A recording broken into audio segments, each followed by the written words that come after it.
অন্নপূর্ণার সুযোগ থেকে মানুষ বঞ্চিত হচ্ছে। যারা ক্ষমতা এসেছে তারা বলেছিল ভোটের আগে লক্ষ্মীর ভান্ডারে অন্নপূর্ণায় রূপান্তরিত করে ৩,০০০ টাকা করে দেওয়া হবে। কোথায় গেল সে প্রতিশ্রুতি? এক এসআইআর নিয়ে তো লক্ষ লক্ষ মানুষের, শুধু মানুষের নয়, তাদের ভবিষ্যৎ প্রজন্মের ভারতবর্ষের ভোট দেওয়ার অধিকার হাতছাড়া হতে চলেছে। রেশন নেই, অন্নপূর্ণার ভান্ডারের নামে যে প্রতিশ্রুতি দেওয়া হয়েছিল তা পালনের কোনো ব্যবস্থা নেই। সারা পশ্চিমবঙ্গে যে নতুন করে সাধারণ মানুষের মধ্যে আর্থিক হাহাকার তৈরি হচ্ছে। ডবল ইঞ্জিনের কাজ তো ডবল হওয়া উচিত। সেখানে কোনো ইঞ্জিনই চলছে না, না দিল্লির ইঞ্জিন চলছে না বাংলার ইঞ্জিন চলছে। ইঞ্জিন মেরামত করার লোক নাই। সারা পশ্চিমবঙ্গ জুড়ে অনেক প্রতিশ্রুতি দেওয়া সত্ত্বেও মানুষ কিন্তু রেশনের সুযোগ থেকে বঞ্চিত হচ্ছে। এক এসআইআর নিয়ে তো লক্ষ লক্ষ মানুষের, শুধু মানুষের নয়, তাদের ভবিষ্যৎ প্রজন্মের ভারতবর্ষের ভোট দেওয়ার অধিকার হাতছাড়া হতে চলেছে। সে নিয়ে তো আমরা আন্দোলন করছি। সুপ্রিম কোর্ট হয়েছে, সুপ্রিম কোর্টের রিসেন্ট ডেট পড়বে। পাশাপাশি সারা পশ্চিমবঙ্গ জুড়ে প্রশাসনিক ব্যর্থতা দিনের পর দিন প্রকট হচ্ছে। রেশন নেই, মানুষ সবাই রেশন পাচ্ছে না। অন্নপূর্ণার সুযোগ থেকে মানুষ বঞ্চিত হচ্ছে। যারা ক্ষমতা এসেছে তারা বলেছিল ভোটের আগে লক্ষ্মীর ভান্ডারে অন্নপূর্ণায় রূপান্তরিত করে ৩,০০০ টাকা করে দেওয়া হবে। কোথায় গেল সে প্রতিশ্রুতি? রেশন নেই, অন্নপূর্ণার ভান্ডারের নামে যে প্রতিশ্রুতি দেওয়া হয়েছিল তা পালনের কোনো ব্যবস্থা নেই। সারা পশ্চিমবঙ্গে যে নতুন করে সাধারণ মানুষের মধ্যে আর্থিক হাহাকার তৈরি হচ্ছে। একদম যাকে বলে আর্থিক হাহাকার তৈরি হচ্ছে গরিব মানুষের। তাই পশ্চিমবঙ্গের সরকারকে বলবো যে যা কথা দিয়েছিলেন সেই কথা পালন করুন। ডবল ইঞ্জিনের সরকার বলেছিলেন আপনারা, ডবল ইঞ্জিন চলে এসছে। ডবল ইঞ্জিন সরকার চেয়েছিলেন মানুষের কাছে বাংলার, মানুষ আপনাকে ডবল ইঞ্জিন দিয়ে দিয়েছে। কিন্তু ডবল ইঞ্জিনের কাজ তো ডবল হওয়া উচিত। সেখানে কোনো ইঞ্জিনই চলছে না, না দিল্লির ইঞ্জিন চলছে না বাংলার ইঞ্জিন চলছে। ইঞ্জিন মেরামত করার লোক নাই। তো স্বাভাবিকভাবেই রেশনে তার জন্য ব্যবস্থা নেই। রেশনের চাল ডাল মানুষ পাচ্ছে না, অন্নপূর্ণা ভান্ডারের টাকা পাচ্ছে না। মানুষ দিশেহারা, কোথায় যাবে, কার কাছে যাবে, কাকে ধরবে মানুষ কিছু জানে না। তার সঙ্গে এসআইআর, মানুষের ভোট নাই। তার নতুন করে বাংলায় নাই নাই আর নাই শুনছি আমরা। বলছি পশ্চিমবঙ্গের সরকার পরিবর্তন হয়েছে, কিন্তু পশ্চিমবঙ্গের বিরোধীদের উপরে সন্ত্রাস বন্ধ হয়। এর আগে যখন সন্ত্রাস হতো আমাদের বিরুদ্ধে, তখন তৃণমূলের গুন্ডারা মস্তানরা পুলিশের সরাসরি সহযোগিতায় করতে। এখন মুর্শিদাবাদ জেলায় আমরা দেখছি সরাসরি পুলিশ নিজেই সেই সন্ত্রাসে অংশগ্রহণ করছে। কারণ মুর্শিদাবাদে বিজেপির ফল ভালো হলেও বিজেপির কর্মী নেই, বিজেপির সেই শক্তি নেই যে তারা বিরোধীদেরকে রুখতে পারে। তাই সরাসরি পুলিশ আক্রমণে এবং সন্ত্রাসে নেমে পড়েছে। অদ্ভুতভাবে মুর্শিদাবাদ জেলায় এই প্রশাসনিক দৃষ্টিভঙ্গি দেখে আমরা অবাক হচ্ছি। লালগোলার ময়া অঞ্চল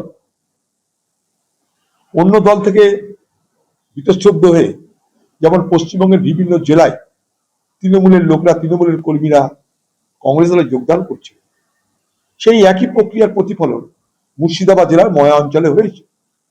সেখানে যারা তৃণমূলের মেম্বার ছিল তারা আমাদের দলে যোগদান করেছে। যখন আমাদের দলের সংখ্যা বেড়েছে, সংখ্যা গরিষ্ঠ হয়েছি আমরা, তখন প্রশাসনকে জানিয়ে দরখাস্ত করে নিয়ম কানুন মেনে আমরা প্রধান গঠনের প্রস্তাব দিয়েছিলাম। নিয়ম কানুন মেনে দরখাস্ত করে প্রশাসনকে জানিয়ে সমস্ত ফর্মালিটি করে এবার সেই পঞ্চায়েত গঠনটা যাতে করতে না পারে কংগ্রেস, তার জন্য পুলিশ নিজে একজন মেম্বারকে নিজে অপহরণ করে নিয়ে চলে গেল, যাতে সংখ্যাগরিষ্ঠ না হতে পারে।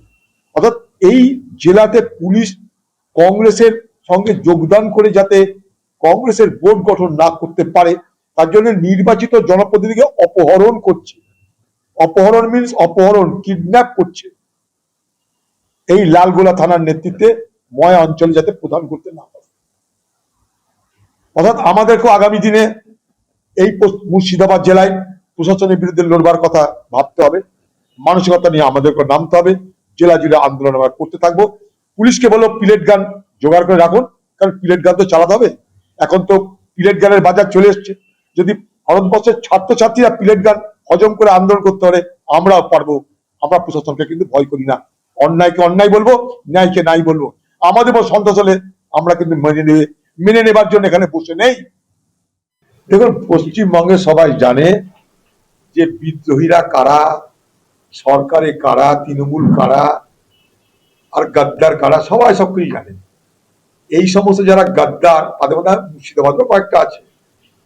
সব থেকে দুর্ভাগ্য যে তারা মুসলমান ভোট নিয়ে জিতে গাদ্দারি করে পালিয়েছে। মুর্শিদাবাদের মুসলমান সমাজ তাদেরকে কি বলছে জানেন? ফি নারা জাহান্নামা খালেদিনে ফিহা। মুসলমান সমাজের সঙ্গে গাদ্দারি করে এই সমস্ত এমপি এমএলএরা মুসলমান ভোট নিয়ে পালিয়েছে বিজেপি। এনসিপিআই মানে বিজেপি, বিজেপি মানে এনসিপিআই। সবাই সবকিছু বুঝছে, কিন্তু যারা করছে তারা ভাবছে আমরা কেউ কিছু বুঝছি না। খরগোশ মনে করে আমাকে কেউ দেখতে পাচ্ছে না, আমি জঙ্গলের মধ্যে ঢুকে গেলাম। সবটা খরগোশের বাইরে থাকে, মুখটা খালি ঢুকে থাকে। খরগোশকে সবাই দেখতে পাচ্ছে। পশ্চিমা একটা কথা চালু আছে না, বিজেপি আর তৃণমূল মিলেমিশে একাকার হয়ে একটা সংবিধান তৈরি করেছে, যার নাম বিজেমূল। এরা হচ্ছে সব বিজেমূল। এটা যে বিজেমূলের মিটিং চলছে বললে ব্যাপারটা ঠিক হয়। পেট্রোলের বদলে ইথানল সেখানে দেওয়া হচ্ছে, কিন্তু পেট্রোল দেওয়া হচ্ছে না, দাম কিন্তু একই দাম। এটা একটা নতুন ধরনের অত্যাচার শুরু হয়েছে সারা দেশ জুড়ে। আজকে সরকার মানুষকে বিষয়টা না বুঝিয়ে, না জেনে, না করে হঠাৎ করে ইথানল চালু করছে।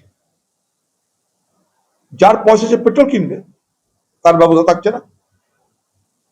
আর ভারতবর্ষে যত গাড়ি আছে, সেই গাড়ি কিন্তু সবাই ইথানল কমপ্লায়েন্ট নয়। সেই গাড়িতে ইথানল জোর করে দিতে গেলে ইঞ্জিন খারাপ হবে, গতি কমে যাবে, মাইলেজ কমে যাবে। সারা দেশ জুড়ে একই কথা বলছে মানুষ, এই সরকার কিছু শুনছে না। আরে ব্রাজিলে ইথানল চালু হয়েছিল 60-70 দশক থেকে, তারপর তার এখানে পৌঁছেছে।